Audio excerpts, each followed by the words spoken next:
So Dr. Rusheng is professor of forest resource economics at Michigan State University, and his research focuses on the impact of China's ecological restoration programs and evaluating the induced changes in ecosystem services such as carbon storage and erosion control.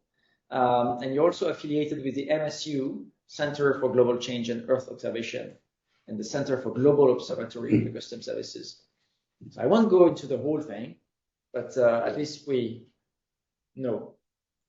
All right, thank you very much. So, here's the book.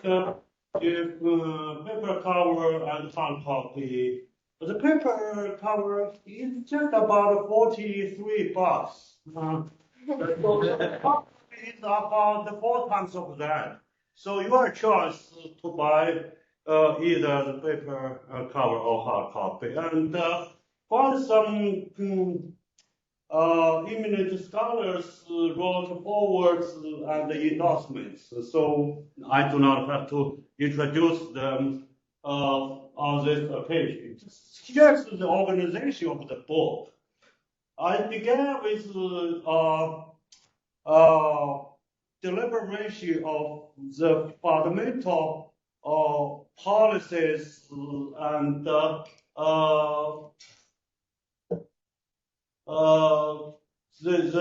related rules under the Paris Agreement, particularly with regard to forest sector climate solutions. Here, one thing I would like to note is, as of now, based on my understanding, the basic requirements, including measuring the carbon additionality against the permanence, leakage avoidance under certain clearly identified and well established baselines. Also, of course, one of the unique aspects is in the forest sector is we have to focus on anthropogenic interventions and the consequences of the natural outcomes because of photosynthesis can happen even without human intervention wouldn't be included. And following that, I was compelled to further considering the issue of climate governance. Here I realized it's very critical to take a fresh perspective, the so-called jurisdictional approaches. And this is brought up on many occasions yesterday and today. And why is that? Because under the Paris Agreement, the basic premise is nationally determined contributions. Consistent with that architecture, jurisdictional organizations from national government down to local governments take primary responsibilities. What about the private sector? They can participate and their initiatives should be nested within the broader national portfolio of NDCs. So if we would like to discuss further, we can do that later, but not now. And of course, I examined conceptually what would be the advantages as well as shortcomings of jurisdictional approaches. Chapter 3, first carbon quality and assessment, alternative perspectives and methodologies. And my colleagues here have done a lot of potential assessments. What would be the potential for the forest sector of Brazil would be able to sequester carbon or reduce emissions over the next 20 years or 50 years, something like that. However, we haven't done equally as much on the accounting side. This is a little bit pity. Why? Because, the Paris Agreement passed almost a decade ago. Now we are deep into implementation. We need to look at the progress made by individual countries as well as, when we consider global stock taking. Certainly, we need to have a clear understanding where we were 2 years ago, where we are now, where we will possibly be in the next 2 years. So that's very important. But there are different approaches. One of the approaches is directly unitary based. This is something done by most foresters, ecologists, so on and so forth. However, we also have some economists who are specialized in sectoral economic model. The forest sector supply demand of various wood products, and then we can use some, drivers to, project the future demand for timber, and then we can translate that demand as well as the unitary dynamics into carbon conditions as well. So that's the indirect way. But different approaches, of course, have different outcomes and implications. So let me stop there. And then I have a few empirical chapters the different frameworks of forest carbon accounting into the macro level, and the forest sector's potential role in national decarbonization, using China as an example. There I looked into carbon leakage used by forest product traits. And normally we look at leakage from the production perspective.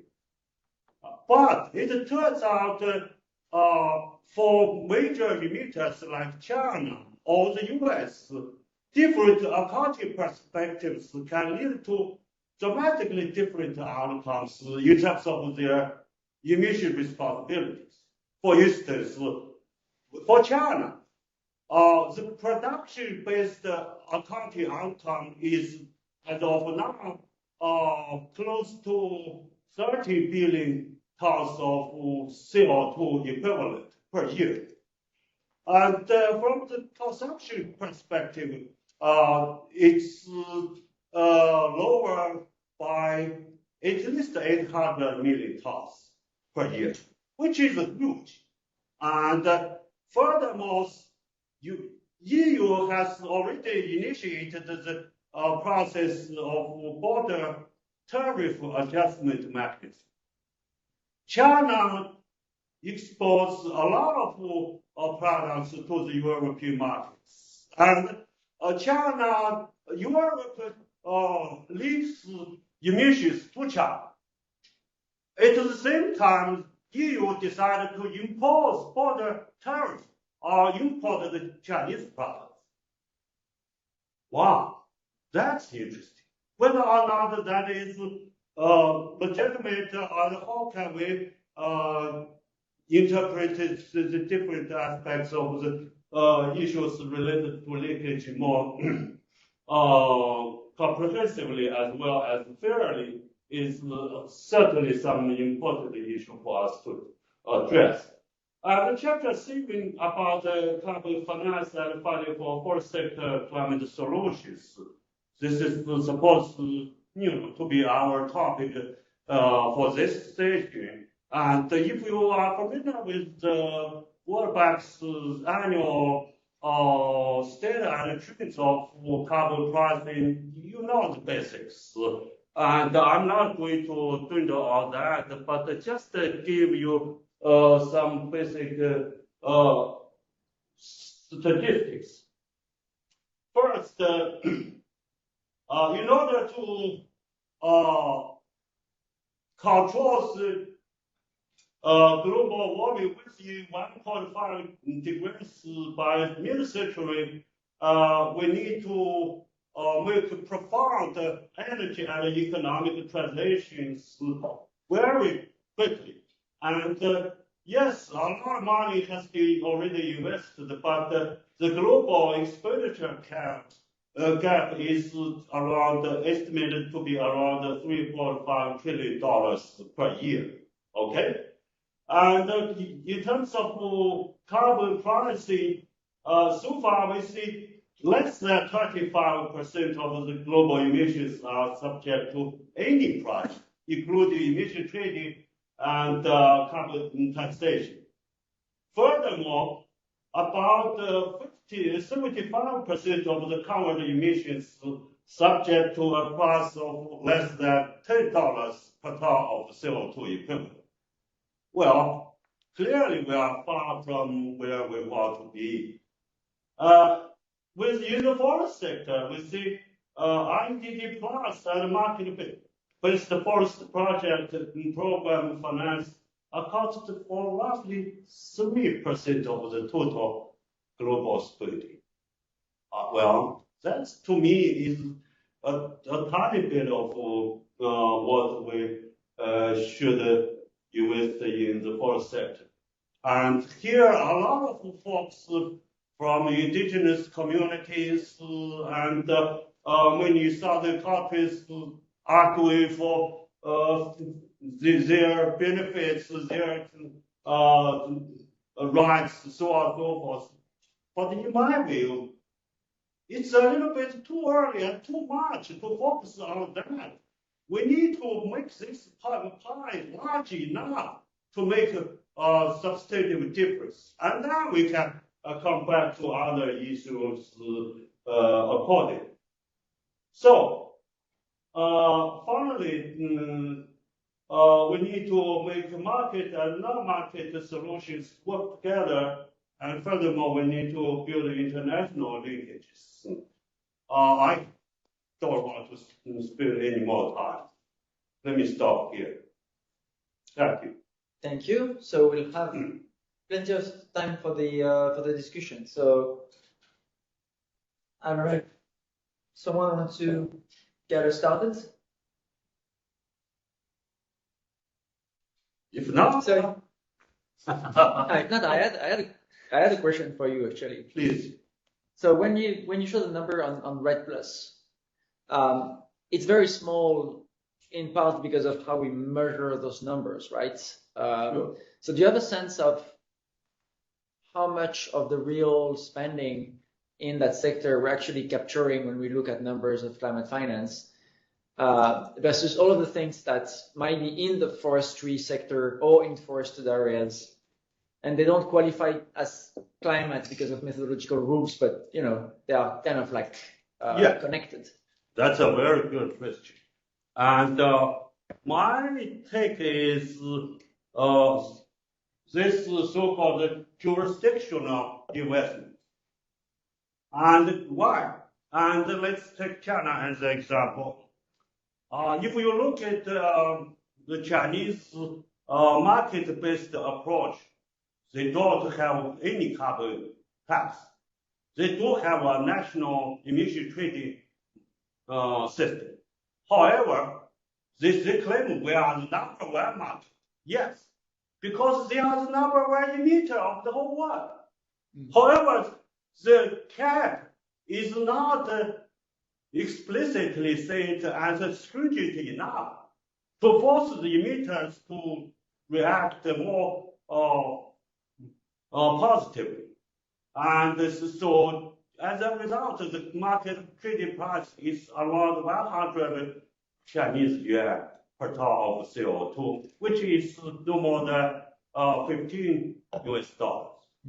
So, way too low. At the same time, the Chinese government over the last couple of decades has invested so heavily in renewable energies. I just made a tour to the west part of the country. Wow.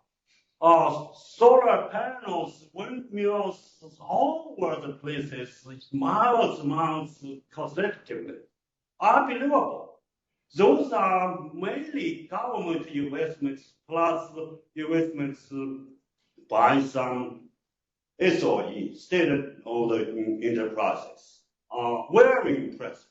In the forest sector, China has been undertaking several huge ecosystem restoration programs over the last 25 years or so. And to my knowledge, at least, a couple of trillions of Chinese yuan have already been spent on this national forest protection program, that sloping cropland conversion program, desertification combating programs, so on and so forth. So, my explanation is, a country like China, clearly because of the government concern about if the emission burden of those power plants and other sector companies of other sectors are stringent enough, which could hurt their economic growth significantly. So at the same time, let's try to find other means and ways to invest in the broadly defined green development or low carbon economic opportunities. I'm not sure if I answered your question, but that's my take. Thank you. You have another one here? Yes. I'm Lai. I'm based at a research institute in Germany, the GIGA, German Institute for Global and Area Studies. And I think I would like to ask you to elaborate a bit on what are the kinds of investments, you decided the forestry investments, what are the kinds of investments that are required, will they shift from what these investments have been in the past, and where should they take place? And I'm also asking this since you were saying that we first need to make the pie large enough. And I think we've been dealing with these issues now for a while as well. I don't think, what I think is that if the small pie already causes the problems at the scale is that we are observing in the moment, I don't even want to imagine how the problems will look like once that pie is much larger. So I think that's something that you really have to think about sequencing. I'm not saying this as an indigenous activist, but I'm saying it as an economist. Well, sure. I mean, I can fully understand the relevance and the importance of protecting indigenous rights, to take care of local communities. By the way, UNFCCC has clearly specified a set of rules in terms of safeguards. We all know that, particularly safeguards for implementing IEDD plus initiatives. But let's also face the fact, and this tenure insecurity, this deprivation or not so well enforced community rights has been in existence for decades or hundreds of years. Can we get that fixed overnight? I'm not so sure. So let's be realistic. Let's try to make sure the policy is well implemented and the rules are well enforced. The locals' interests, benefits are well respected and taken care of. But at the same time, if we just depend on this tiny bit of investments, sorry, we are not going to get where we should be, particularly given the urgency of dealing with climate change. That's my basic thing. Yeah, I think there's a trade-off there. Yeah, so there's a trade-off. absolutely. I also think we offensively need to deal with it. Mm-hmm. But it also means that we seriously have to think about sequencing. I'm not saying, well, it has always been like that. Let's continue with business as usual. I mean, that's important. I think it's a debate to be had. Sure. And also, I mean, see, if we sit here and debate, we are not going to make much progress. And if we keep open-minded and keep learning. As the policy is implemented, as the practice evolves, I'm sure we will, be in a different situation. And hopefully it will be a win-win outcome. Well, hopefully the content of a session like that is relevant enough that in actual operations, it can inform what we decide to do, right? There is no, hopefully, separation between the discussion of the solutions and what's going on the ground. I mean, otherwise, indeed, could as well move to the drinks right away. Some other questions? If not, maybe I'll have a last one before we move on. And so you did not, of course, go into the details, but one of the things that I find the most challenging when we look at this forestry issue from a carbon perspective is how to move from a perspective which is, okay, you won't cut the forests and you'll get some carbon revenues in exchange for not cutting the forest, which politically is not working, to a different language, which is more about what is the development path in those forested areas that can maintain the forest and still give people jobs and activities, and how carbon finance help with that. And I was just wondering if that's also the way you're looking at this issue, and maybe some examples from China on this. Yes, not an example from China, but this is what I discussed in chapter 4. And basically using a case from the US source, forest plantation management. To me, in most cases, timber and carbon are two joint products of forestry. As of now. So if we can price carbon properly, the landowners can make some adjustments in the decision accordingly, which is fine. We're not going to forget or forgo timber production as well as the provision of other ecosystems that climate change mitigation, particularly carbon sequestration and storage. Furthermore, let me point out, now a lot of hoopla, a lot of hypes, a lot of discussion. Wow, so many people rush into woods. Your trees deserve so much. Not necessarily. So if you follow closely the international rules regarding carbon accounting, first, for instance, in the China case, the baseline is 2005. Anything prior to that is not going to be included. Anything beyond and above that is the additionality. Okay, you can count out. Okay, this is why. 2. In most cases, timber and carbon joint production is more profitable than you foregoing timber production just focus on carbon. Nonsense.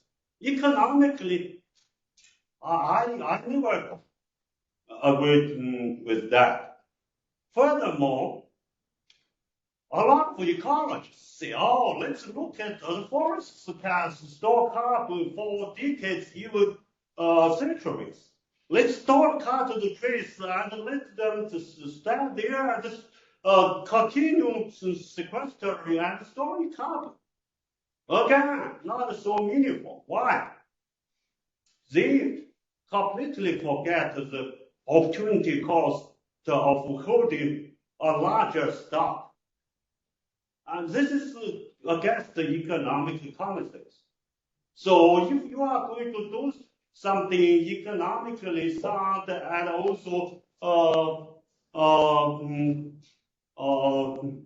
relevant to climate change mitigation and adaptation, we need to have some kind of new and more updated perspective and approach, which I discussed in detail in chapter 4.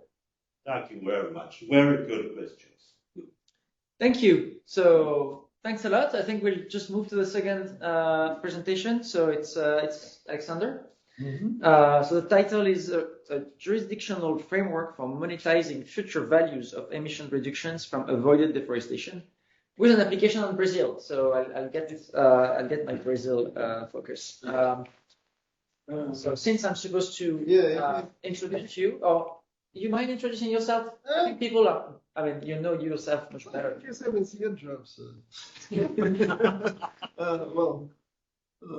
Okay. I can introduce myself, but I need to find my presentation first. Okay, so while we're doing that, so Alexander has been working at Harvard University and then at the Environmental Defense Fund. And actually, we met probably like 15 years ago when he was working with Gregor at the World Bank and at the American University. So his research is on the risks and opportunities of the emerging global climate policy and transformations of the global capital markets, including REDD+. So, Alexander? Thank you. And so thank you for the opportunity to speak on this session. And this study is, for now, reflects position of authors and cannot be attributed to the World Bank. But I think it is very important to bring that consideration to policy making process and to reform environmental finance based on some findings of this study. Okay, so let's start with tropical forest and net zero transition. So what I'd like to say here, if you look at emissions gap, and these emission gaps represent some committed policy. Still, just give or take, it may be a shortfall 750 gigaton of CO2 equivalent that need to be reduced somehow to bridge that gap. And looking at this gap and this graph, I see only one plausible scenario. At some point, it will be a political decision drastically increase strength of environmental targets. And in that case, it will be a serious shock on economy. And situation is such, new technologies, they are competitive with old one. And if you introduce them gradually, you almost have no additional cost for economy. But when you really impose shock, then you face abatement short squeeze, and that would be costly for society. And it's good to have a buffer. And if you offer REDD, jurisdictional REDD at scale, additional contribution could be somewhat around 100 gigaton of CO2. Well, to do that, we need to figure out how climate finance could be organized. And again, if we know in advance when politicians would be ready to drastically tighten climate policy, it will be a different story. But we dealing in context of climate policy uncertainty, and I will come back to this. But the most meaningful strategy for now for tropical countries is to test new instruments to attract finance and build capacity to quickly expand those instruments. And the third element, if you can do that with relatively low cost, if not commit to permanent avoided deforestation, but at least try to postpone irreversible decision when tree would be cut and plant into something else. So that three elements to respond to climate policy uncertainty. Well, how to bring investment into jurisdictional right? What we arguing in this paper, one natural way to do that is the understanding significant intrinsic value of forest carbon, just figure out how to collateralize that and use those collaterals to borrow money against future revenues when time is right and when this carbon, forest carbon could be traded at market and get a decent price. Participate in any other form of compensation. It's not necessarily just a carbon market. It could be corporations could pay for that decarbonized supply chain and several different ways to monetize it. But idea is following: to use future value to leverage investment now. And if you're talking about rent at scale, you cannot just focus on forest sector. You need to suppress deforestation drivers. You need to, if you want to use those revenues to change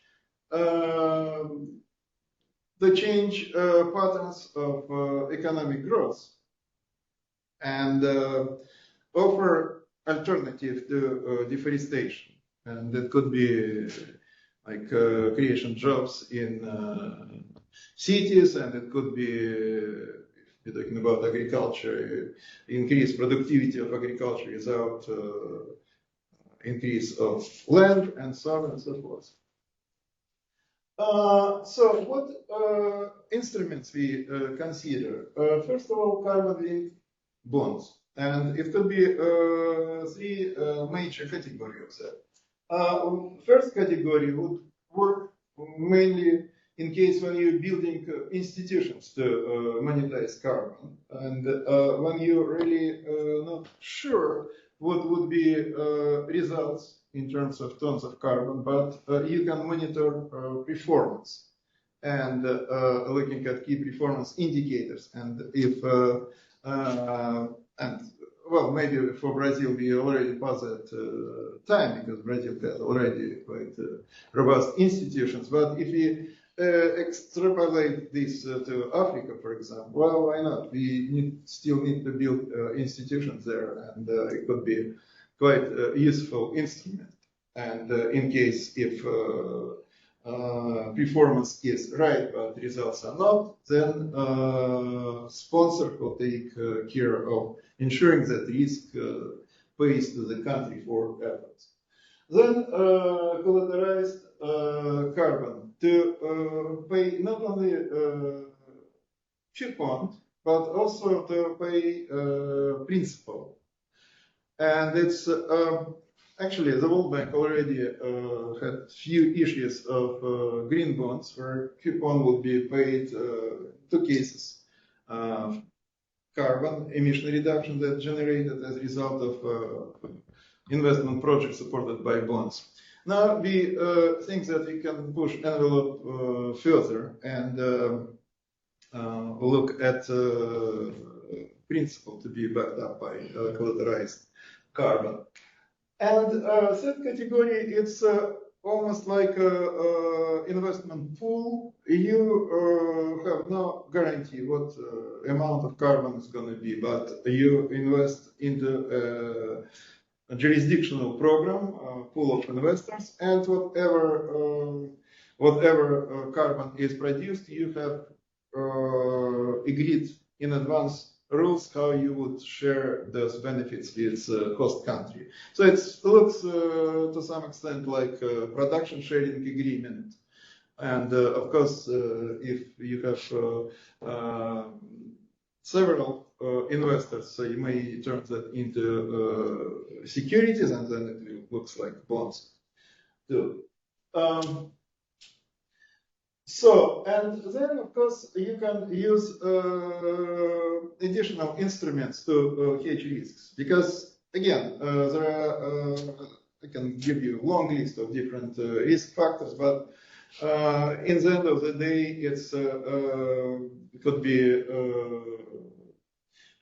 put into categories. One is performance risk, and second is price risk. And price risk would include such things like what's going to be shadow price of carbon, would carbon be forest carbon accepted as a compliance tool, and many other conditions. So if, let's say,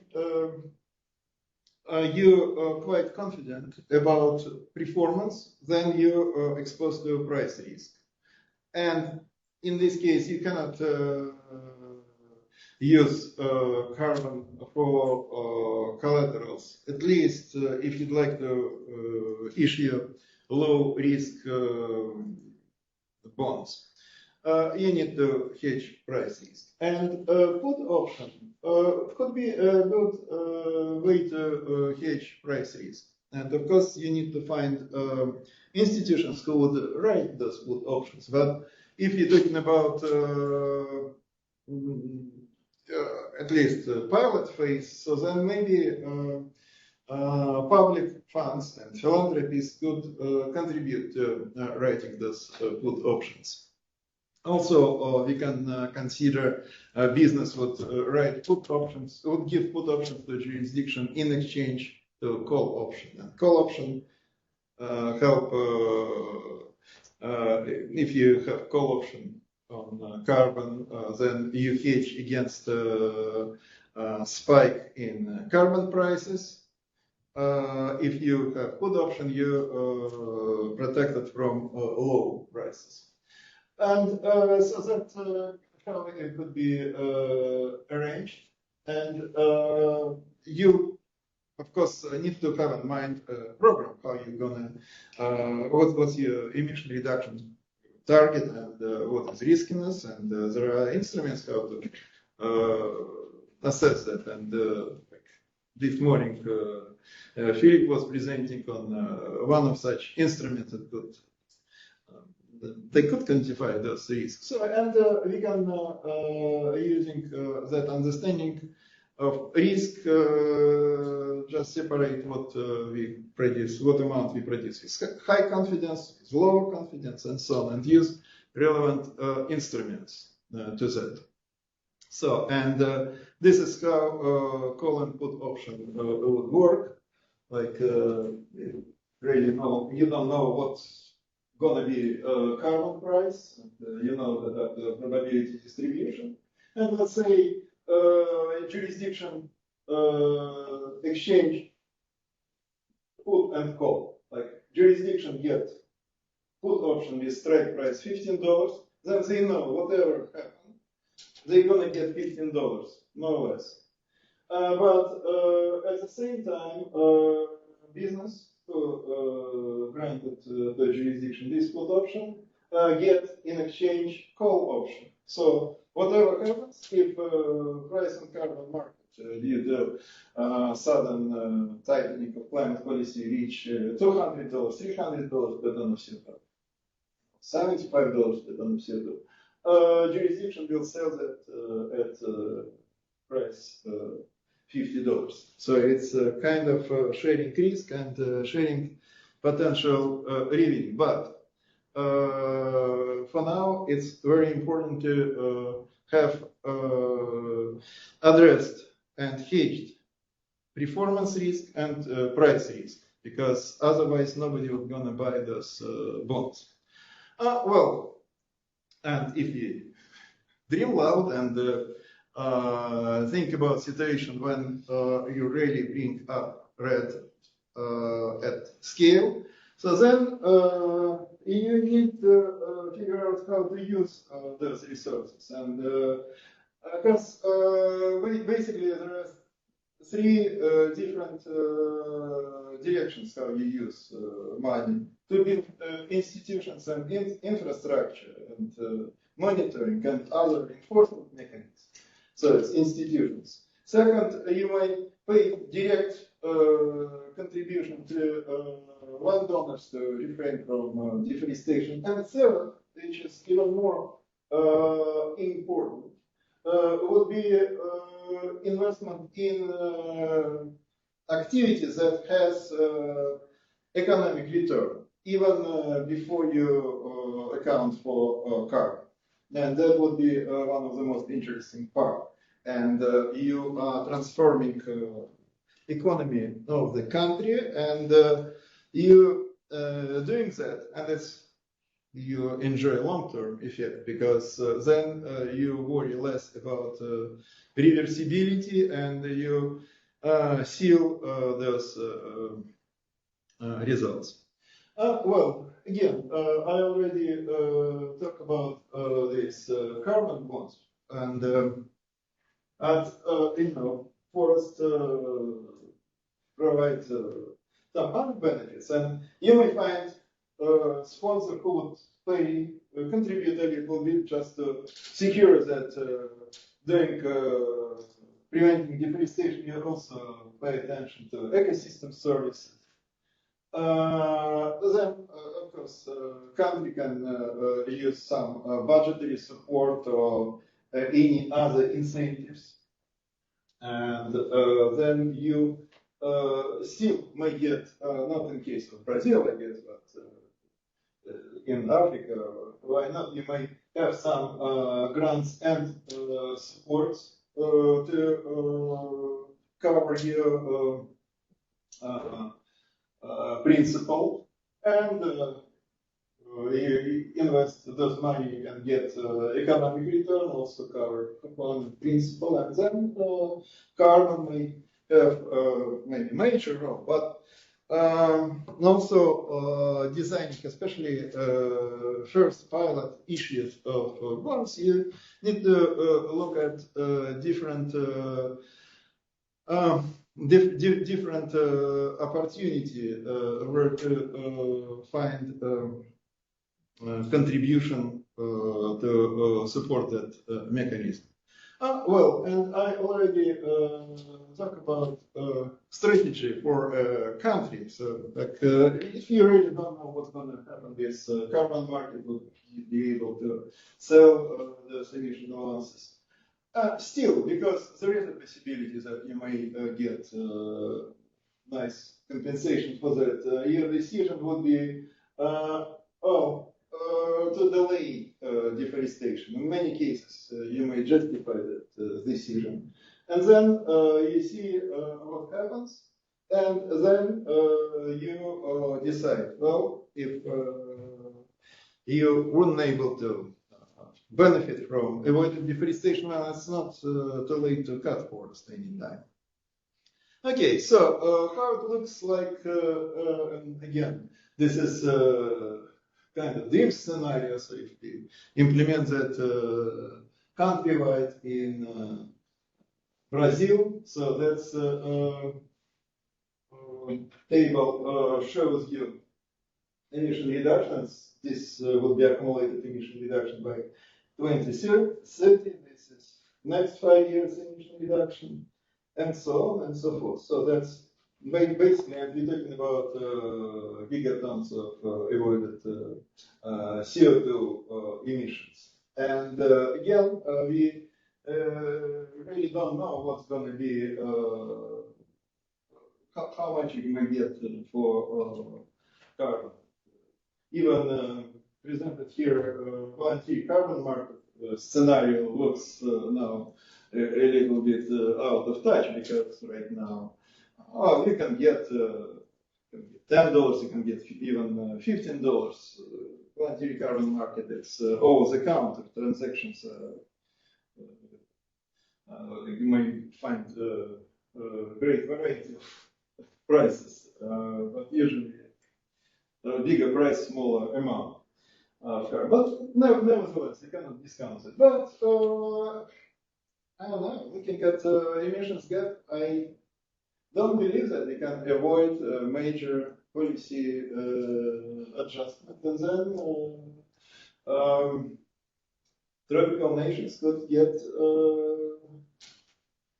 quite reasonable compensation for their efforts. No, anyway, I think I need to turn to conclusions. So, what we done with this in this paper? We propose mechanism how to use future projection of future revenues to collateralize them and to issue bonds or any other debt obligation to bring upfront capital as soon as it possible, because again, our delay in actions turn into irreversible reduction of forest cover. So, second point, we discuss instruments and the three stylized options for carbon-linked bonds. And also we discuss how other hedging tools like coal and put options on emission reduction could be used to increase attractiveness of those bonds. And of course, we are looking for profit-driven investors because unfortunately, when we're talking about ESG investors, like looking at the literature, and it's about ESG bonds and it's about just ESG investment in general. So what investors willing to forego, like maybe 25 basic points in return on investment, and maybe a little bit more. But we really need to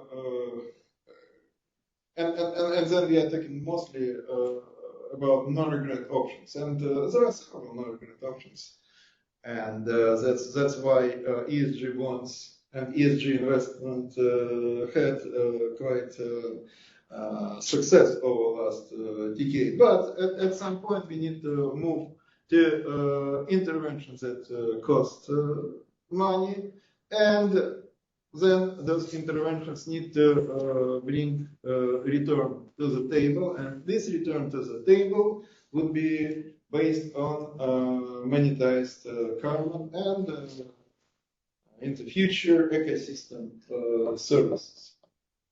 So, I think I cover most of that, and again, what I'd like to say, it's a hypothetical case for Brazil, but I mean, methodologically, it's based on this memorandum for Brazil that was published. Last year. So then, basically, it's quite possible to put avoided deforestation in context of general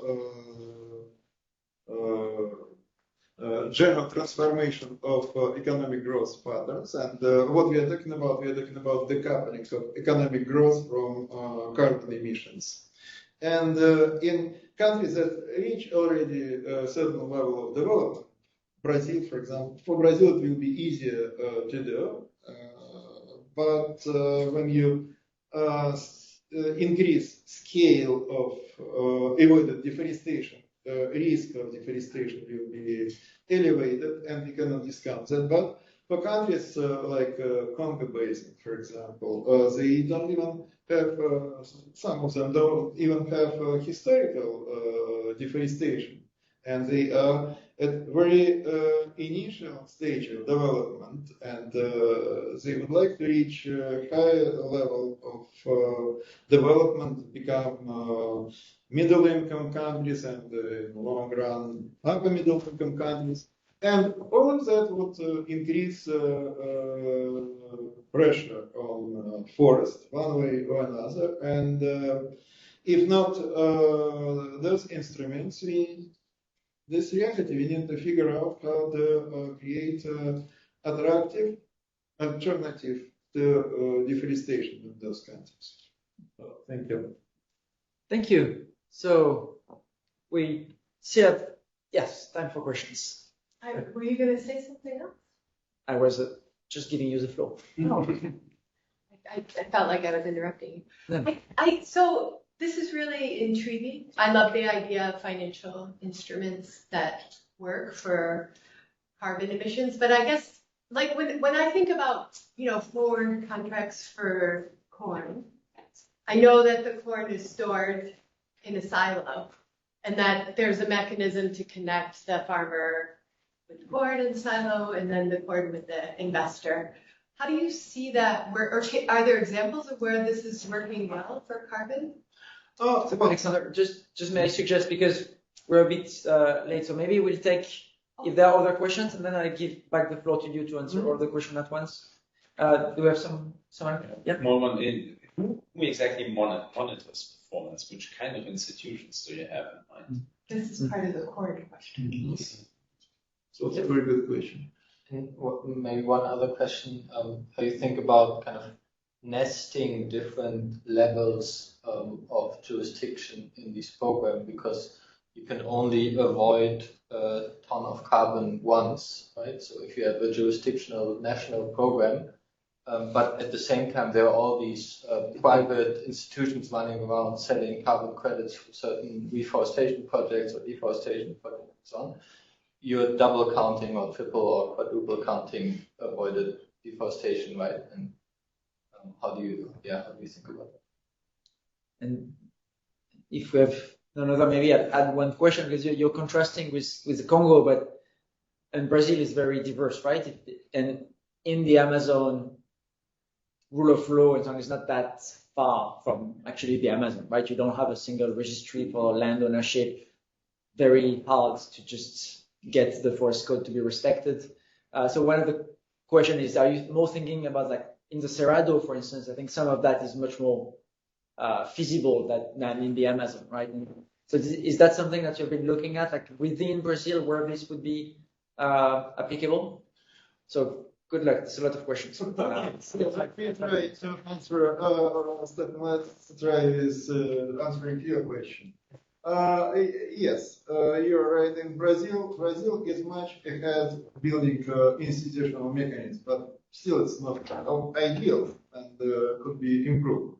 Talking about countries like the Congo Basin, they are in a very initial stage, at least some of them.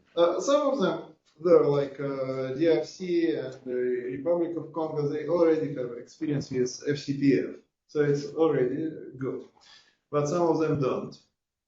And that's why first type of performance-based bond is important, because in that case, money comes to build those institutions, and you don't have effect assigned to any specific project, but you have, if you have carbon emission reduction also, it's attributed to general improvement of institutions and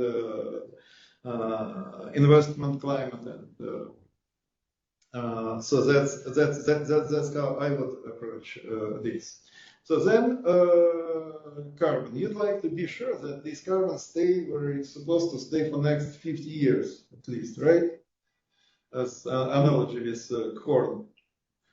Sure. I just want. I mean, I guess it's the whole issue of having a good which is easily measured and attributed to a particular. So and it's related to measurement that you were raising. New technologies, you can measure, well, not in real time, but satellite observations. You need still to interpret data, because sometimes, well, you may have temporary deterioration of forest cover, and it will recover in 5 years. So it's more technical question. It's possible to solve it, but permanence is institutional question. And like FCPF, for example, they use reversal buffer. And if you assess reversibility risk, and then you, according to your score, you put aside a certain amount of emission reductions. Here, if we're talking about RED at scale, at some point you trigger negative, positive feedback, from which side you looking. If you stop deforestation, you may be able to keep that because you already have a different profile of your economy.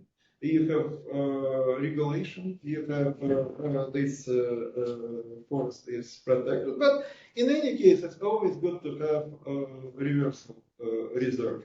That's and when you monitor performance and keep that for 15 or 20 years, you see that there was no reversal, you release some carbon allowances from that. Now, Philip, your question. Yes, ideally you build right system from the beginning. In reality, you need to figure out how to nest projects, how to nest smaller jurisdictions. And I see only one way to solve problem with double counting. Each emission reduction unit should have a unique serial number.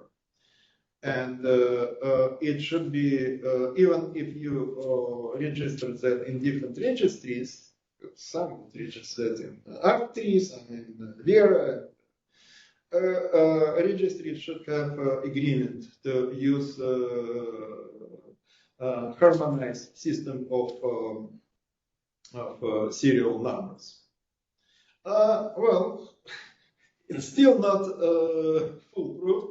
I remember European Union, they have a very good accounting system and they have serial numbers, but I don't know, I think Romania figured out how to double count.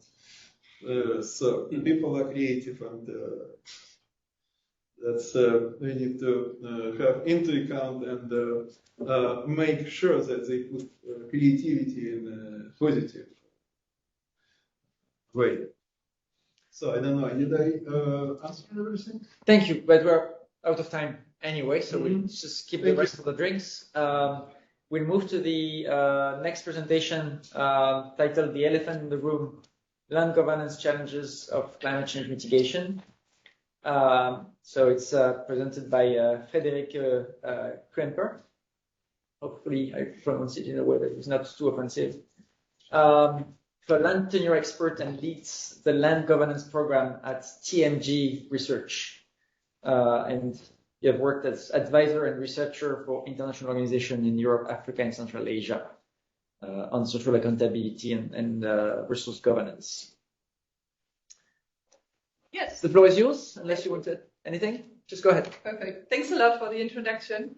Honestly, we have to make a little jump now from the financing topic now to the governance topic, but I think also the one after also is referring a bit more to the governance side. But I'm happy that you have touched upon also the DRC case a bit and the rule of law, because I will also talk a bit about that.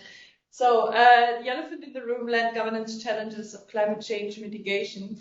The paper I'm presenting here is basically, it's an overview. It's more like a first step of research we are doing at TMG. Let me say a few words of TMG Research.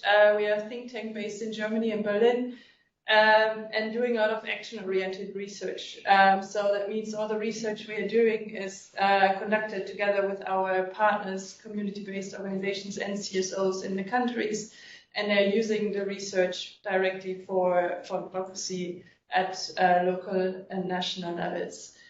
I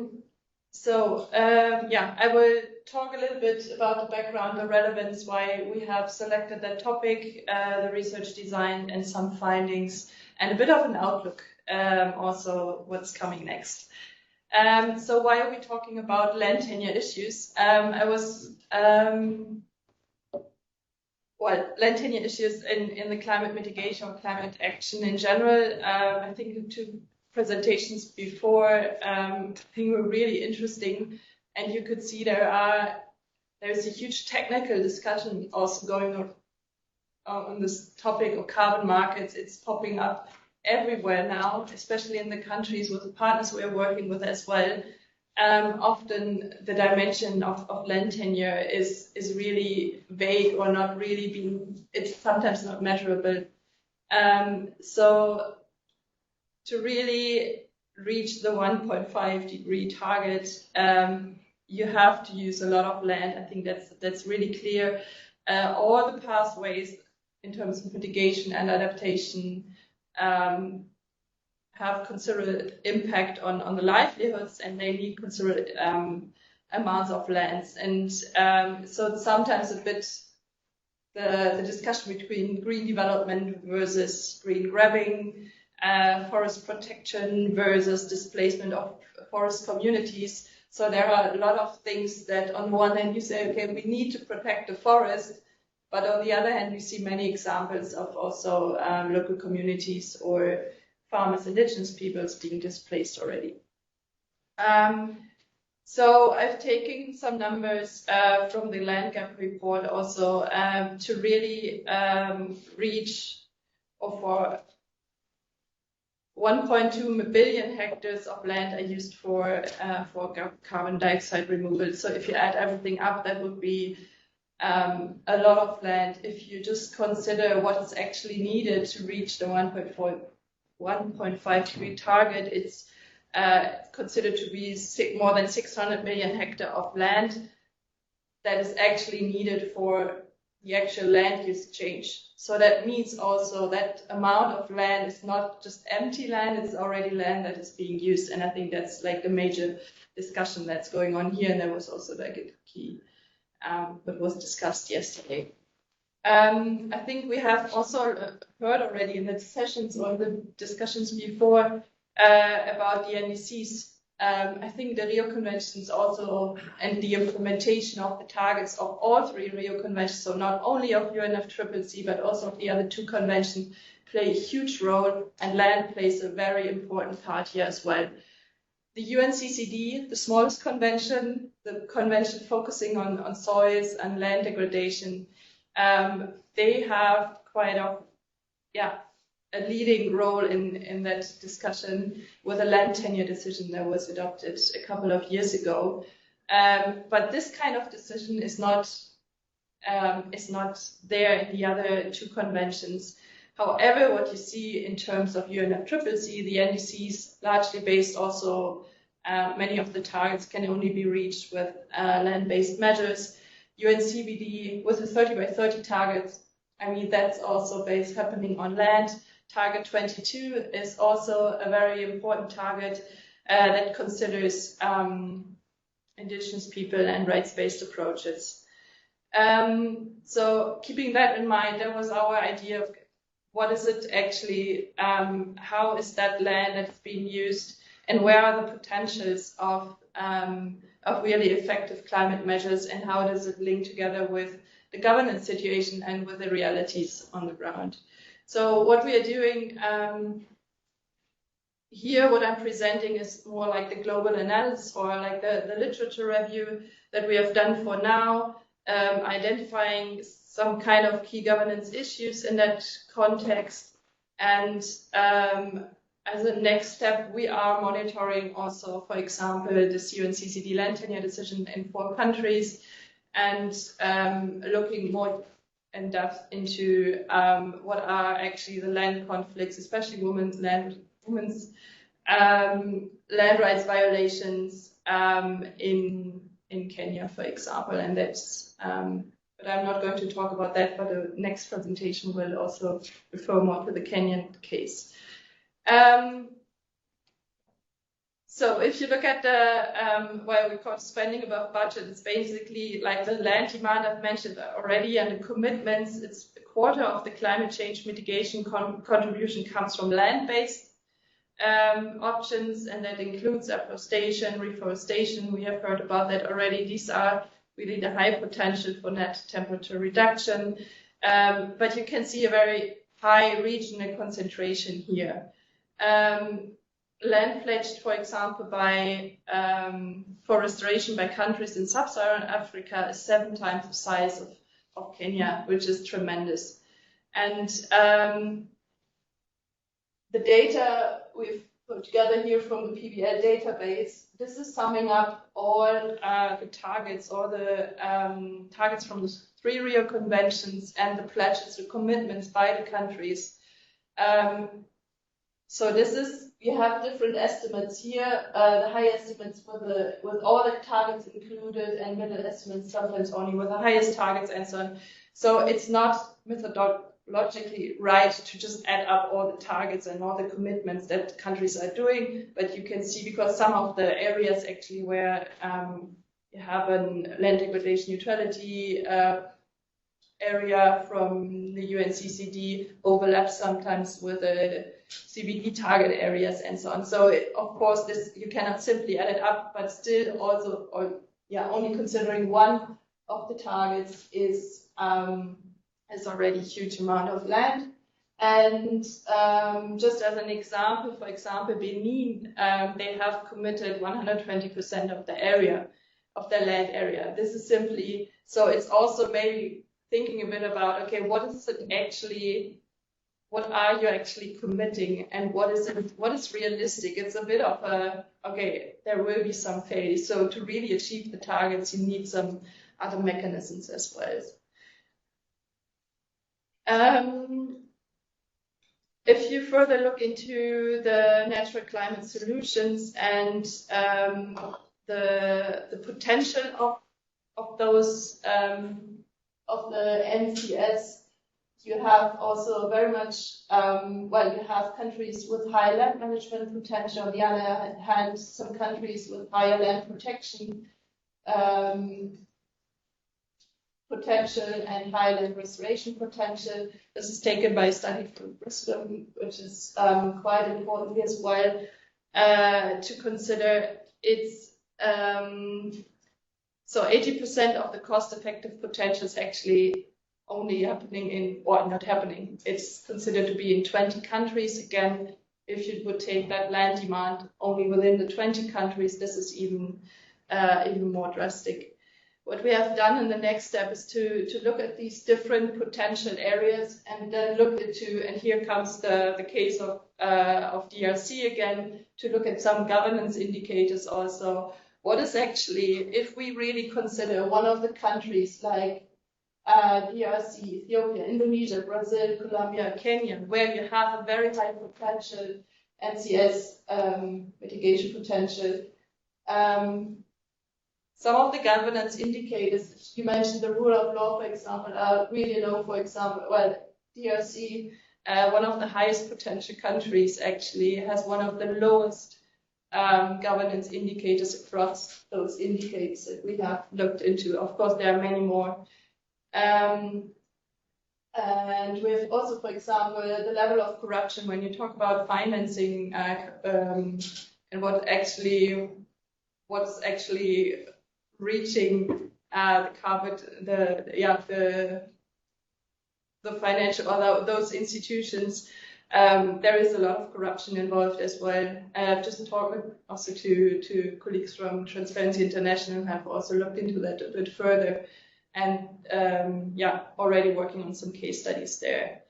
And then as a next step, so unfortunately you don't have those indicators at the global level on land rights, but we're working also a bit more in Kenya in one of those LDN target areas, which is the from the UNC target areas.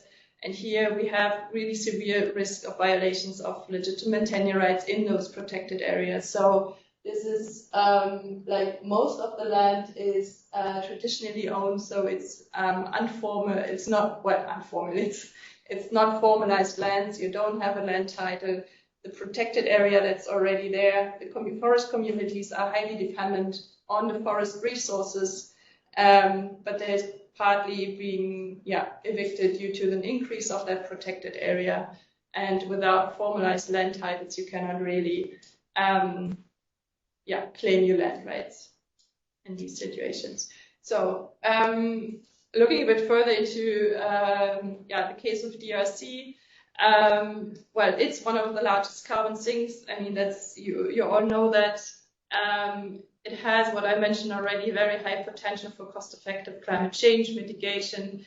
But again, looking at governance levels and looking also at the level of conflict, you have a lot of, especially in the eastern DRC, you have many armed groups, civil wars, and there's one of the highest or one of the main carbon sink areas as well. So considering how do we want to actually implement such carbon market project in these regions if you have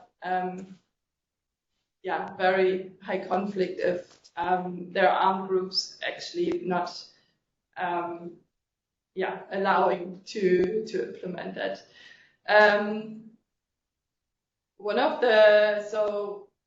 My colleague has worked a lot on DRC and also in this area of Mai-Dombe. It's bordering the Republic of Congo. And this has been a bit of the testing ground for REDD+ as well. And one of the main target areas, the initial target areas of REDD+ as well. And the lack of national and provincial governance structures is really hampering the implementation. And I think there's a lot to learn from that as well. A similar situation basically in Colombia, with increasing rates high rates of deforestation still happening, but then also being considered as one of the highest potential mitigation areas, but with very low levels of governance.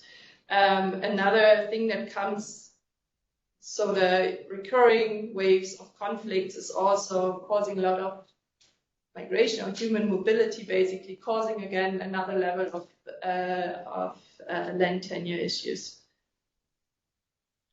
So a bit as an outlook, so on the one hand, it's building capacities is at the different levels, not only at the ministry level where the projects are close, but at the different also provincial level and local level to basically also address those power imbalances is an important step. Enhancing transparency, following the rules of free, prior, and informed consent.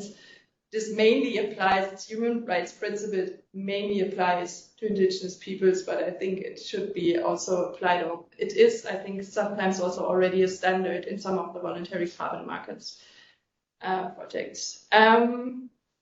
Enabling participation, one of the key human rights principles as well, to allow for bottom-up monitoring. That's what we are trying to work with our Kenyan partners now to establish that system of monitoring actually also on the ground, how those projects are implemented and how it can be also used for advocacy purposes then at the national level. And while strengthening civil society, I think in the community-based organization, them again able to mobilize also the communities and doing awareness raising at the community level is an important part.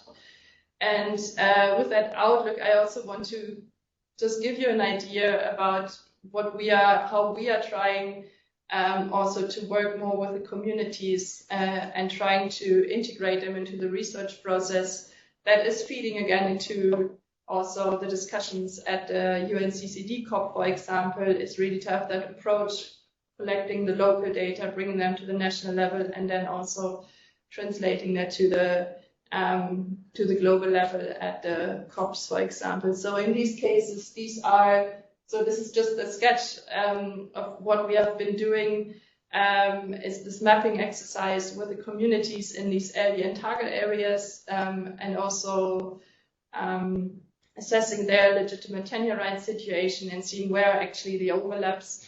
And we could see there are a lot of power dynamics in these cases. So that's the actual map that was produced and at the end in Benin as an example, where you have many huge levels of conflicts also between communities, but especially also between the communities and the forest officers. And the forest officers, for example, in Benin are one of the most powerful people in Benin, in the country. They protect the forest. They have basically the power also to decide a lot of things at the local level. So, well, recognizing the elephant in the room, I think really considering the governance levels, and when we further think about standards also in terms of voluntary carbon markets, in terms of other, not only climate mitigation, but also adaptation, to think about the strengthening local actors, but also integrating legitimate tenure rights. So not only the formalized land rights, but very much the legitimate rights of the communities. So land has to be recognized as a building block in all three Rio Conventions. It has to be accounted for also, I think, already in the target setting and in the implementation of it as well. With that, thank you very much. Thank you so much.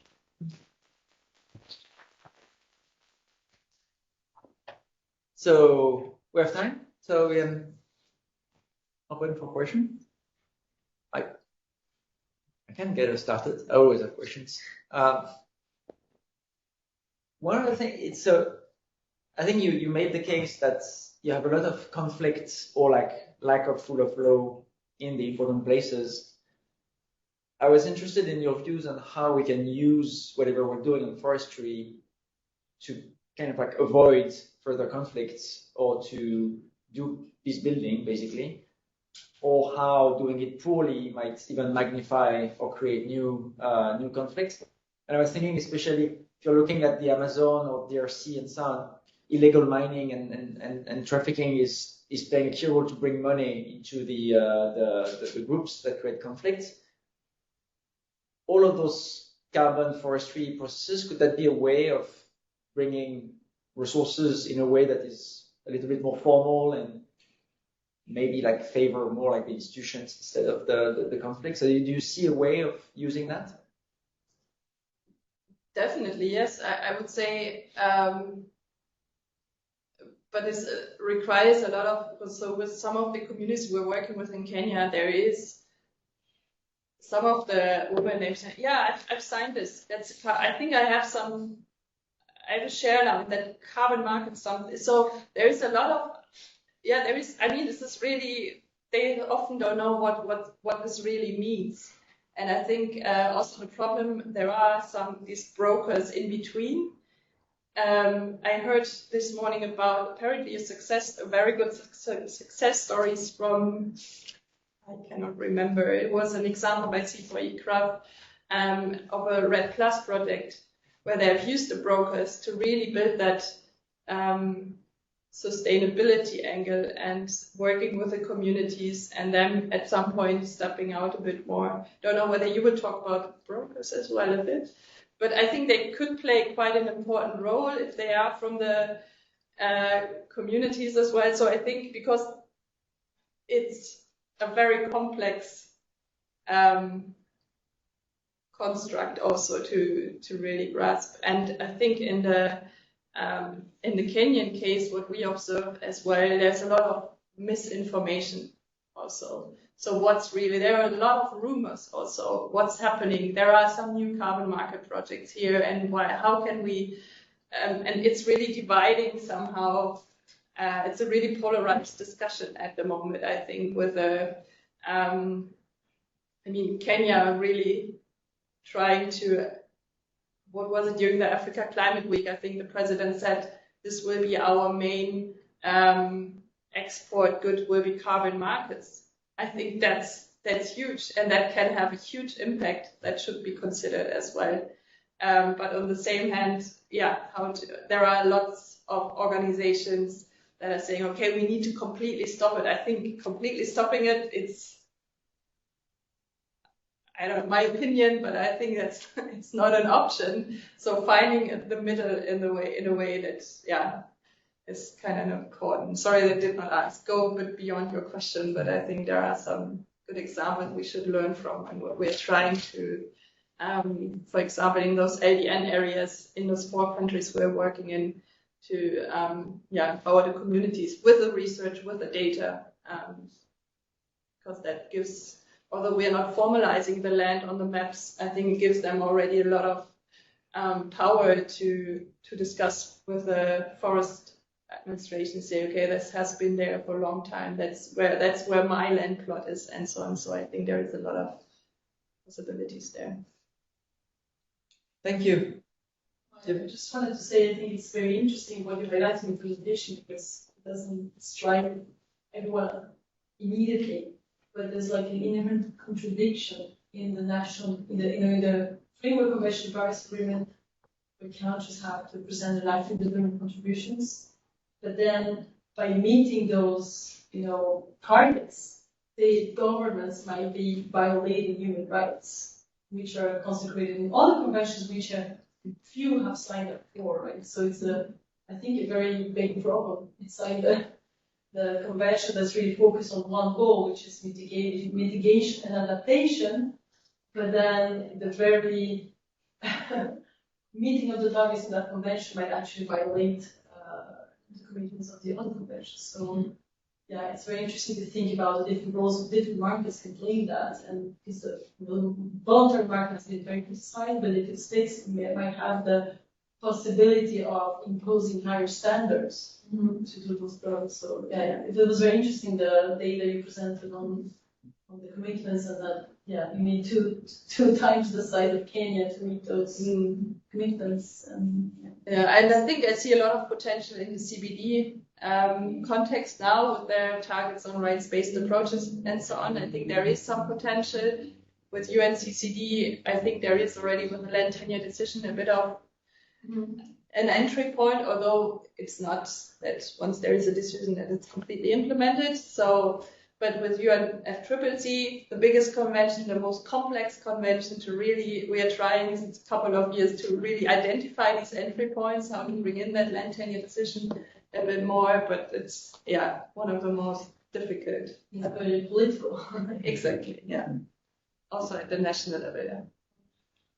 But at the moment, it's nice that you get higher prices if there is a social dimension to the credits. So I don't know how much that's going to last, because it's really because voluntary markets are mostly public relation things. But at the moment, this is an argument in countries that adding the benefit sharing mechanisms and so on is something that's just increased the price. So it's a nice time to just create those systems. So we'll turn to our last presentation. The other Frederick, Frederick Schilling, effective governance structures for integrated carbon farming projects, evidence from Kenya. And as a matter of short introduction, Frederick is an agricultural economist pursuing a PhD at the University of Bonn Center for Development Research in Germany. And she worked as a project manager at GOPA IFC Agriculture and Finance Consultants, where you were working on climate sector developments in African countries. So I won't go on. If you want to add anything about your background, please do so. Otherwise, we're all yours. Yes. So thank you so much. And first of all, I know it's been a long day. It's the last session and the very last presentation. So we still have some energy left to get through this. So I try to keep it very interesting. Hopefully, that's what everyone thinks. So let's get moving. What I'm presenting today is research that is part of my PhD project. It's on a buzzword called carbon farming, but we can also look at it as agricultural carbon markets. And specifically, I would like to dive with you into the context of Kenya. So far we've listened a lot to REDD+, we've listened to forest, and now I want to have this little mind shift and go towards agriculture and the potential of agriculture and the agricultural sector. So as we want to move now away from the forest, let's think about smallholder farmers. I think we are all pretty much aware of the importance of smallholder farmers for global food systems, but at the same time, they also face significant challenges, especially regarding soil degradation and climate change. So in order to counteract soil degradation, adapt to climate change, and mitigate climate change, what is needed are sustainable agricultural management practices, like farmers need to manage the land in the most sustainable way. However, there's a challenge because in order to switch to sustainable land management practices, there are also some costs involved. And these costs need to be borne by the smallholder farmers. But at the same time, there are also some benefits, because if farmers manage the soil well, there's a huge potential to store more carbon also in the soil, as well as in the trees that they are planting. So that's what we as economists refer to as market failures, because the farmer pays while the society at large, through climate change mitigation, benefits. And what I want to look here at is the potential of payments for carbon sequestration, both for soil carbon as well as carbon in trees, to overcome those market failures. And this leads us to the voluntary carbon market. And let's look at it maybe from the context of a smallholder farmer and how this looks like. So I think we all understand from the context of the people here the carbon market more or less, but maybe just a short recap. So we know that there's not enough public funding, especially if you also look at the context of many African or developing countries. So voluntary carbon markets can be an important tool to leverage private capital. And why is that the case? Because they provide a platform for trading carbon credits. So they can bring private investors to the table. On the very right side, you see smallholder farmers. So how do smallholder farmers play a role? Because through the adoption of sustainable land management practices, they can generate carbon credits. So those practices are eligible for carbon credit generation. But you'll see here a gap. On the right side are the smallholder farmers, on the left side, the carbon markets. But smallholder farmers do not interact directly at the carbon markets, as you might imagine. Like a smallholder farmer somewhere in Kenya doesn't understand much about carbon markets.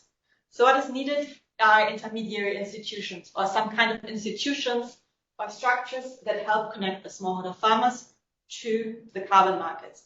And this is basically pretty much the subject of my presentation today. I want to explore those kind of structures that link smallholder farmers to carbon markets and see a bit in practice how this story looks like.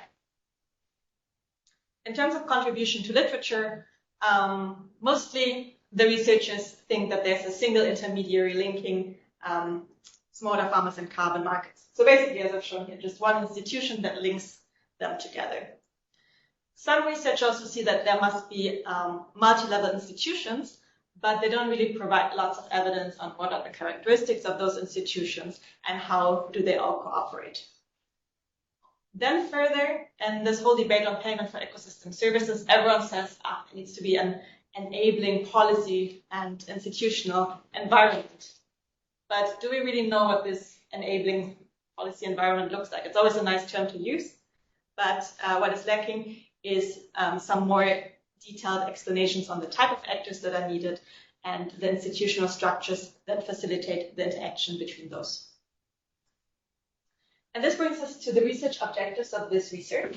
So there are two research objectives. At the first step, we examine the governance structures, meaning we look at the actors and the interlinkages of agricultural carbon projects.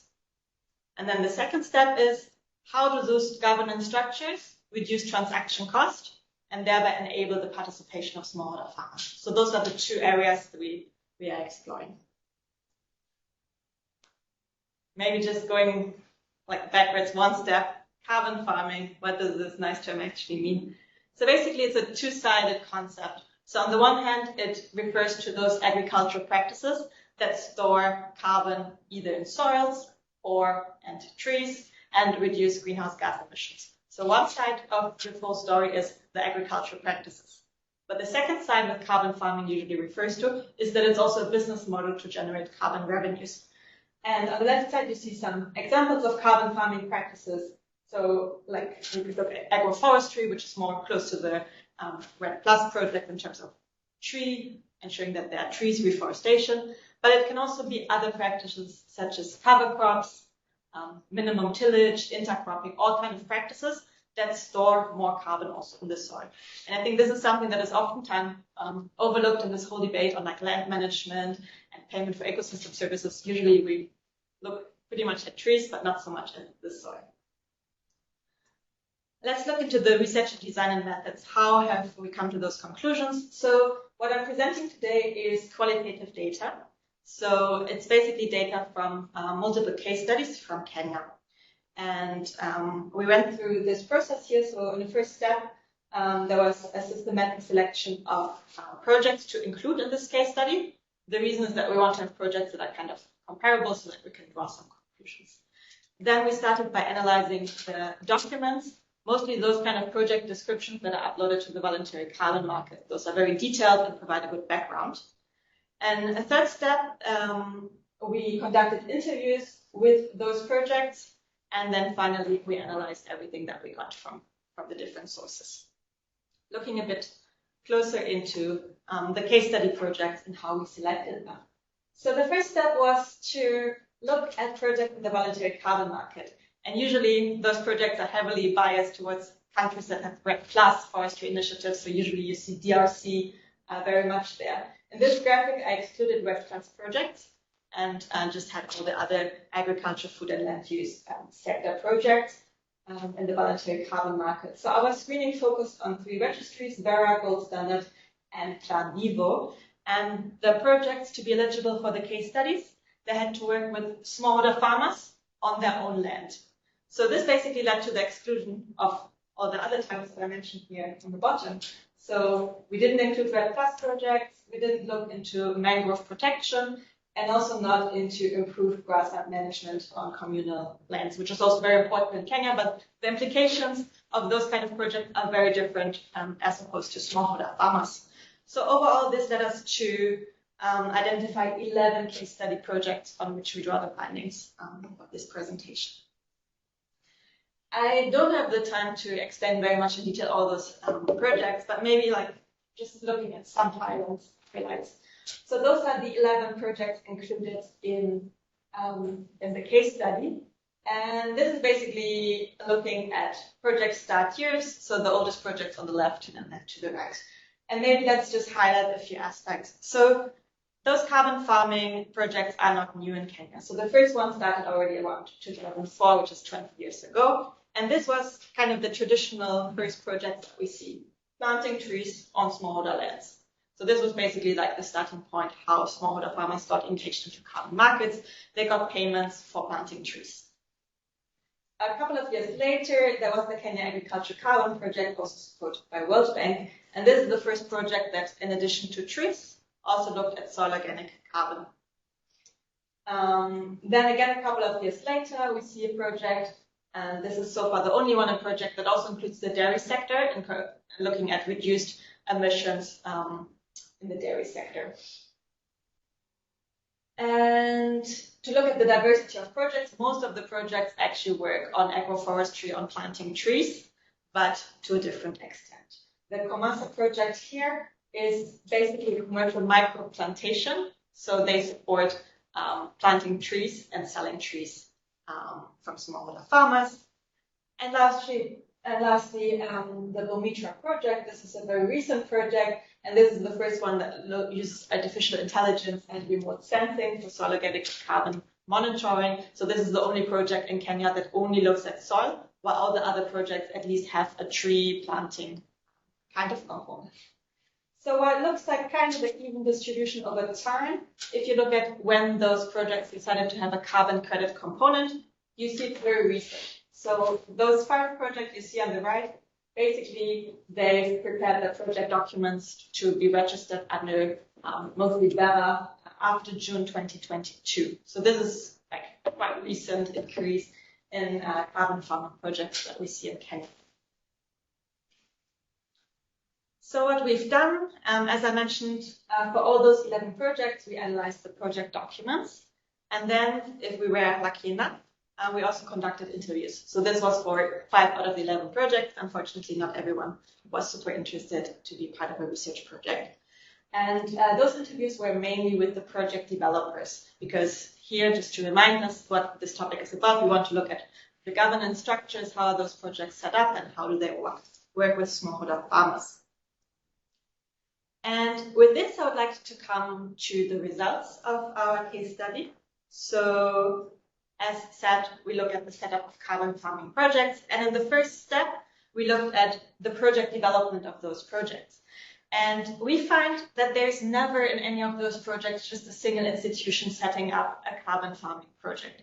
And why is that the case? Because those projects are very complex. So we identified 3 drivers that lead to the formation of those multi-stakeholder partnerships. So first of all, you need someone who's really interested and has the capacity to set up a carbon credit project.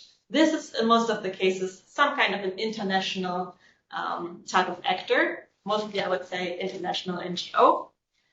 Then you also need, in most of the cases, very good technical expertise, especially if you look at soil organic carbon or the calculations for carbon storage. This is usually something that at least partly is outsourced or partly consulting companies take over. So this is like the kind of technical advisor, someone who knows very well also the different voluntary carbon standards and how to prepare the documentation.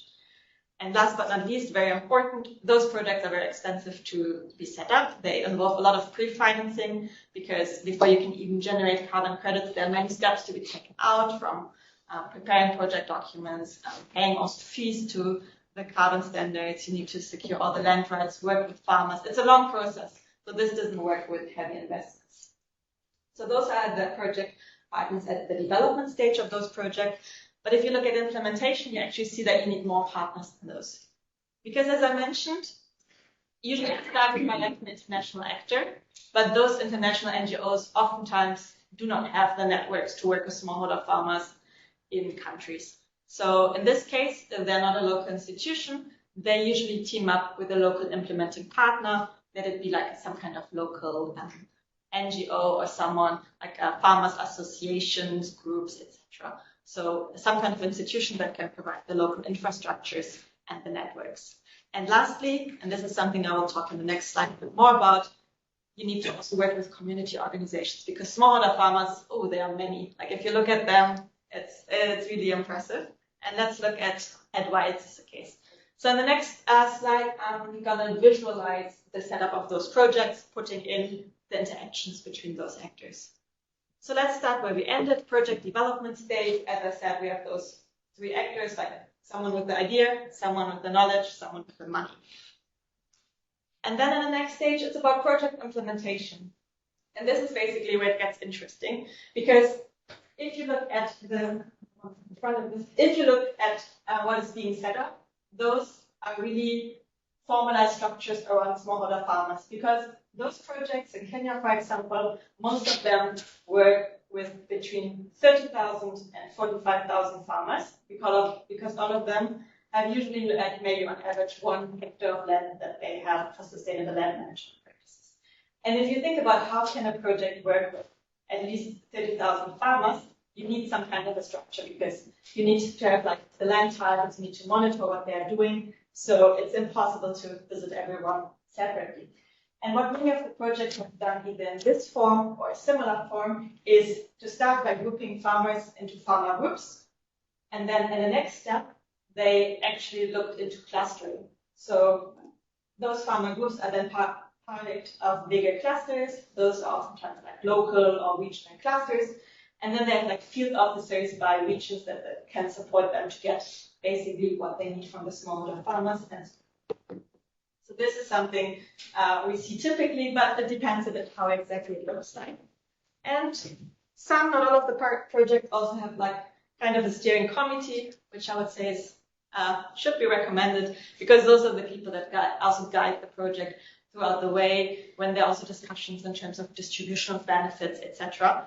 And if they are set up, usually they involve like the main component, the implementing partner, and at least also farmer representatives. But sometimes they can also involve like local governments or other local actors as moderators. So I said what you see here on the bottom sometimes differs in terms of the engagement of farmer groups and how farmers are engaged. And we identified 3 factors why those structures might be different between those 11 projects. So one thing is, if you look at agriculture carbon projects, a lot is about extension service provision, because in order to switch to sustainable management practices, oftentimes there are training needs. So projects that provide a lot of extension service at a frequency, they usually have like more formalized structures to reach the farmers because they regularly use those structures to train participating farmers.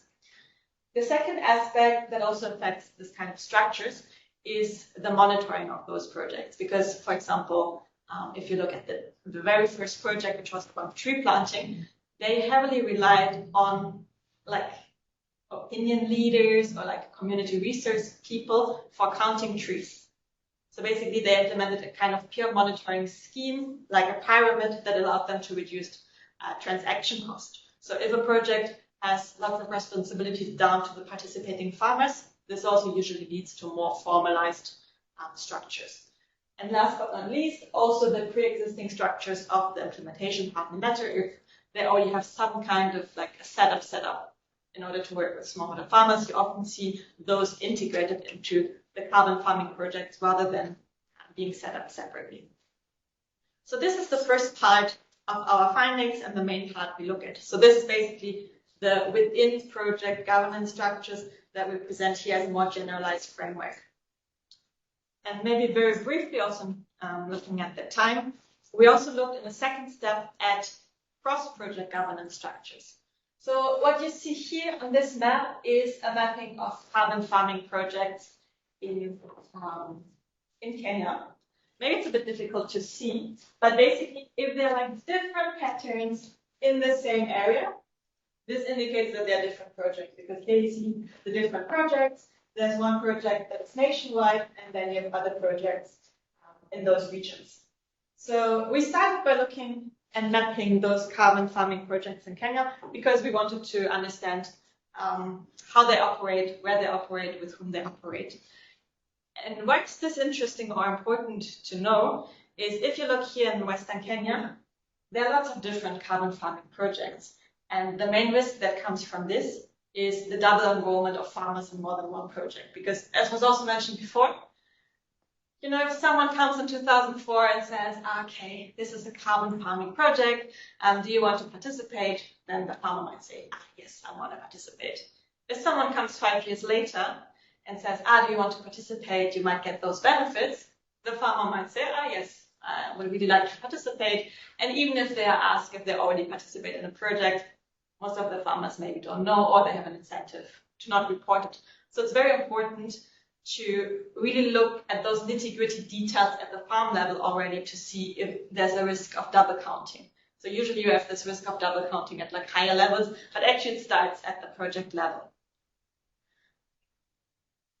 So we talked with different projects, and here comes again this fact that I said that many of the projects only started to have the carbon credit component within the last like 1.5 years.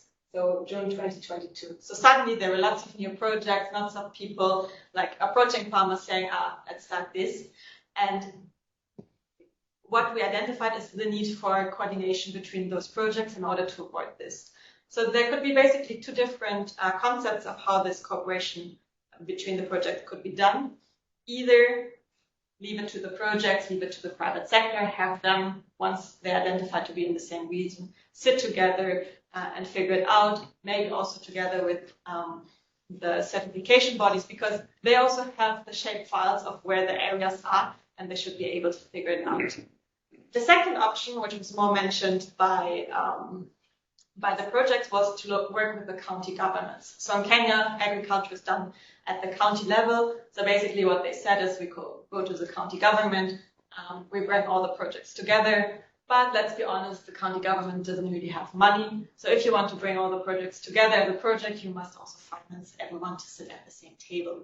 So those are the kind of challenges at the moment that those carbon farming projects see in terms of like double enrolling farmers, because there are not really any structures in place.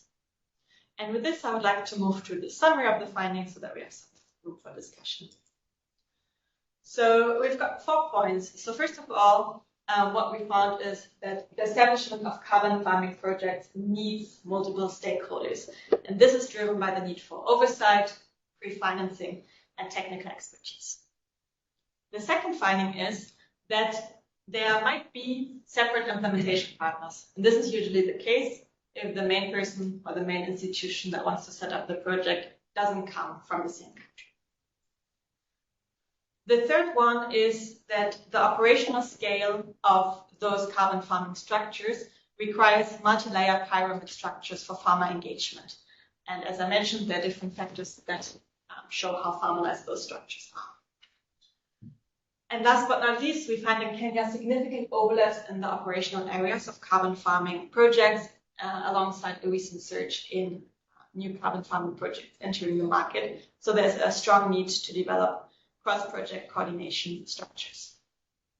So what we see basically to conclude is maybe something that I didn't manage in terms of time is if we look at the kind of governance structures, usually we talk, according to Ostrom and others, on new institutional economics about it's either markets, or if it's not markets, then it's communities, or if it's not communities, it's hierarchies. But usually, and what we see also in those projects, it's a combination of all the three elements. And what those projects need to find is the optimal balance between those different governance types. Secondly, is the need for multiple stakeholder partnerships.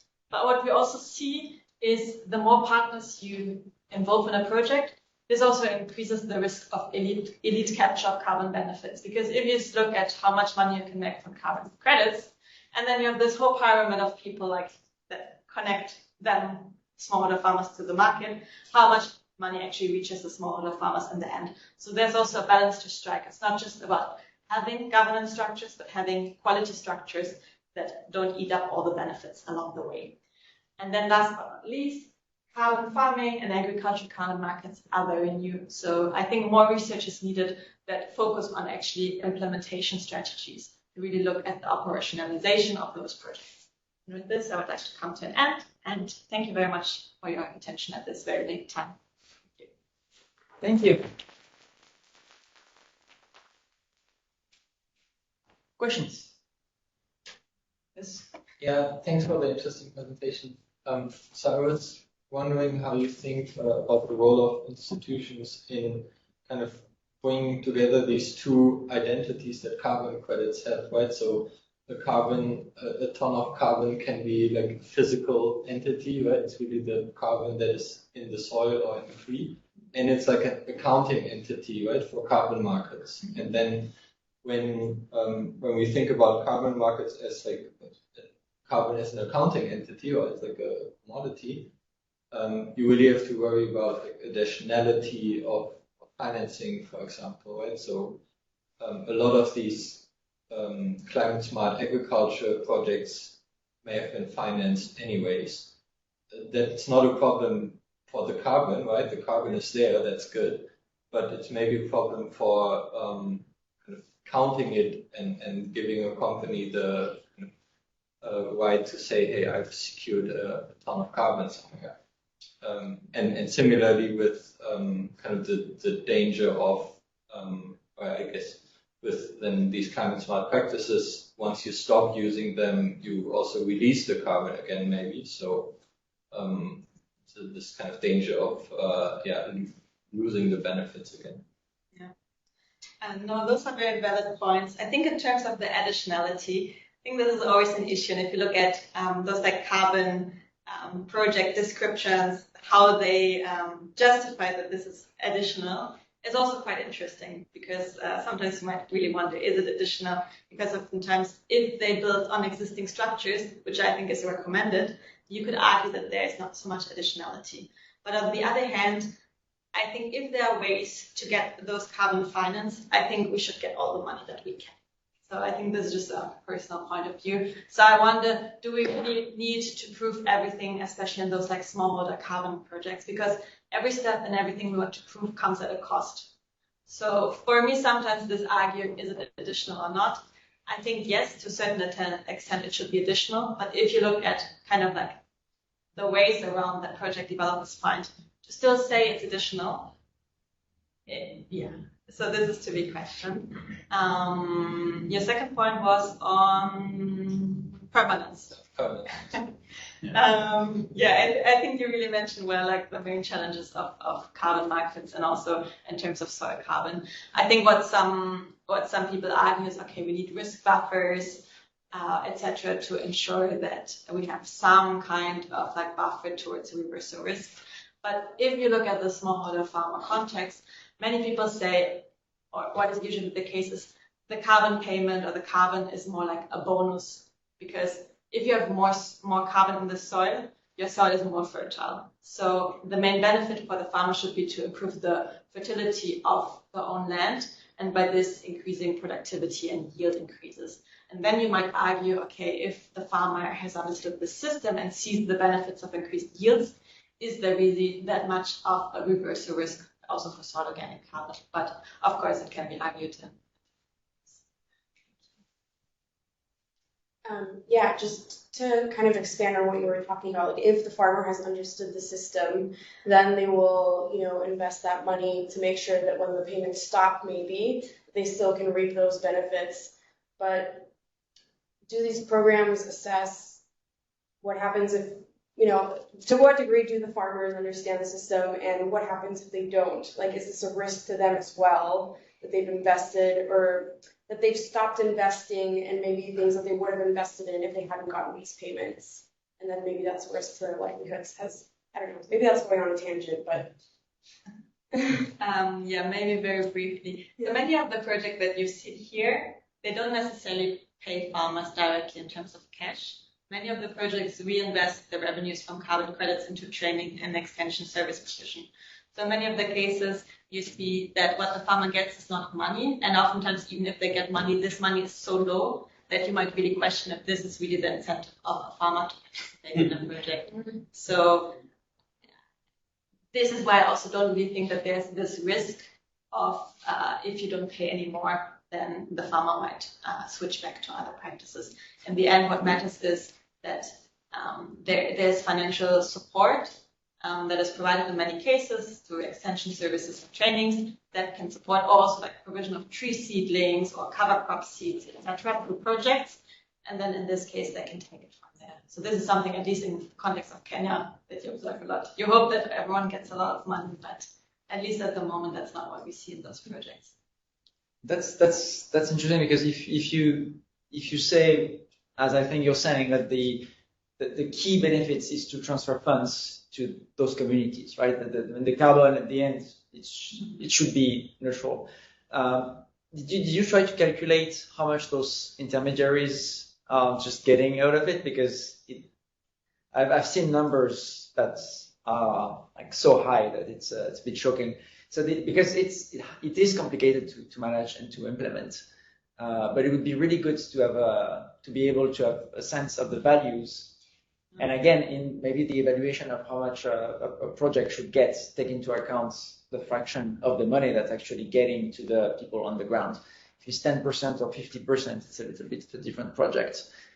Did you manage to get that information for the project? Can I add a question? Since it's very close related, since eventually you said basically the farmers don't get this, it's going to all these intermediaries and project developers.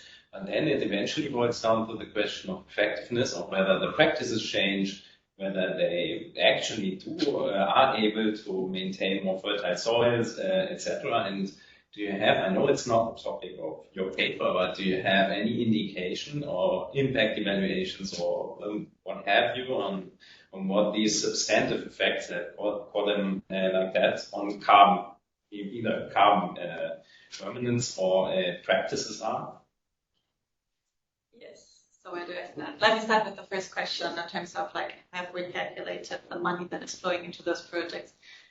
We haven't done it because also the projects are also not very interested in really disclosing everything that has happened. Many projects consider themselves as like pilot projects. And I believe that this setup is very expensive. So what could be done is to look at, we asked for like the selling price of carbon credits, so they provided some ranges. So in principle, what you can do is you can look at those common selling prices and then look at the project registries and see how much carbon credits they generated, and then you have the revenue for the overall project. So in general, you could do the calculation of how much money there is, but we don't have estimates on how expensive it is to set up a project. So for example, one of the projects we worked with in Western Kenya, the GIZ supported project, and they put a lot of money into getting all the legal structures right, setting up a local institution, etc. So they invested like really a lot of money, and there you can also there's not much money left after finally getting the carbon revenues. What we see with newer projects, and maybe this also goes to the second question, is they see a bit of a shift in the market at the moment because Verra changes a lot of the methodologies, and now they focus. Before they focused more on activity-based monitoring, and then now they want to do into results-based monitoring for soil, meaning soil sampling, looking how much more carbon there's actually in the soil. And one of the projects that I mentioned that looks into remote sensing is actually a project that really wants to see over time how much more carbon is in the soil, and they pay the farmers the money at the farm level because they do the monitoring at the farm level, while other projects oftentimes do it at the community or the farmer group level, and then if they pay out the small amounts, they pay to the group rather than individuals. This part of my research is the qualitative part, but I've just completed fieldwork in Kenya on the quantitative part, where we look at the carbon sequestration potential of smallholder farmers, so for after data and also management data. So this is something we dive in the next step. I wouldn't call it an impact evaluation, but it's kind of like the quantitative story of this, but this is not yet fully analyzed. I would certainly be interested in what gets out of this. Do you, in places where they have measured the soil, the increase in soil carbon, like for the United States, those numbers are vanishingly small, like the amount of carbon that's truly sequestered, at least in the practices that farmers want to use here, like low-till, no-till practice. What do they look like for Kenya? So basically how it works, like for the old methodologies for soil carbon, it's a modeling approach. So they don't actually measure, because if you look, it's basically based on the same kind of simulated. It's simulated. So it's based on the ROC model, and the simulations come from scientific literature. So the kind of values that maybe you state for the US are the same that are basically applied in most of the countries because it's going by practice. So now, very recently, there was a shift saying, okay, this kind of model-based approaches are not so good. We really want to do sampling. But this has been very recently introduced, and the projects haven't yet changed their strategy and picked up on it to see how they can actually measure. So this is what we've done now in the quantitative study. We've monitored over a 5-year time horizon where we have data from 5 or 7 years ago, and now we went back in February to take new soil samples and to really look at the real smallholder farmers who are not training plots from universities somewhere, how much carbon can they store. So this is something maybe for the next conference that I would be happy to present, but at the moment I don't have those results yet. Good, and congratulations, nobody wants to stop at 6 p.m. Another question. Well, thank you very much. A very good presentation. It's really great stuff. We are working a lot in the Africa region. Where I'm Francisco, regional manager for agriculture, one of the regional managers for agriculture in the bank. So we are certainly very interested in expanding the use of carbon markets as an opportunity to mobilize private capital combined with a lot of investment that are going on. So I'm very interested to see the presentation. I was wondering, based on what you have presented, whether you the models that you basically presented reflect a little bit your reflection on success factors or kind of success elements. So basically, if we put those 4 components together, including farm organization, including steering committees, it kind of promises a good basis for success. But I was wondering whether you saw a lot of different setups across the project, because we checked 11, so probably you saw differences between them and not only one kind of model. So I mean, it's just to confirm that, and if you found any important success factor that I would like to kind of take away. Yes.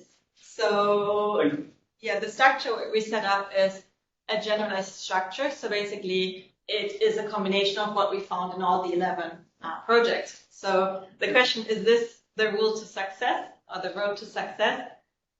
We don't know, we hope so, but this is something that we see very commonly, and we see different structures. I think what we see in almost all of the projects are that those projects work with farmer groups.